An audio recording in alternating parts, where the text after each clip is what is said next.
Dan bila aku dapat satu jalan penyelesaian untuk diri aku, untuk aku konsisten, aku dapat profit setiap bulan. Dah follow signal pun still MC. Aku pun pernah merasa macam tu juga bro. Bukan aku tak pernah, aku dah pernah rasa dah semua benda tu. First aku belajar daripada situ.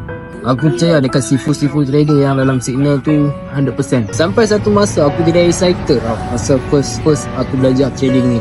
Sampai bila noti masuk je daripada group tu, aku terus buka group, aku buka MT4 ataupun MT5, aku terus follow tanpa aku belajar dan tanpa aku analisis sendiri. Yalah, first time tak pernah belajar trade, kita follow lah sifu. Sebab bila aku follow signal mereka, account aku makin nipis.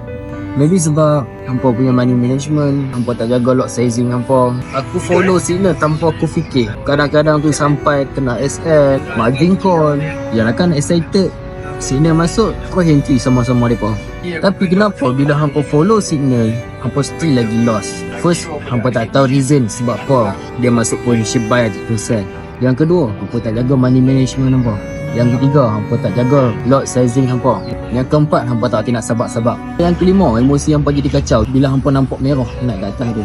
Tapi bila lama-lama aku dah start belajar, slow-slow, faham satu persatu, baru aku dapat fikir, hampa jangan follow signal secara membabi buta. Untuk mana pun hampa kena belajar. Hampa dah faham basic pun tak apa dah.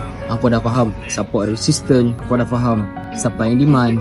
Dan hampa kena faham hampa nak letak SL dekat mana dan hampa nak letak TP hampa dekat mana. Senang nak cakap, hampa tahu hampa nak masuk dekat mana dan hampa nak exit dekat mana. Dan bila aku dapat satu jalan penyelesaian untuk diri aku, untuk aku konsisten, aku dapat profit setiap bulan, aku dapat copy trade jalan penyelesaiannya.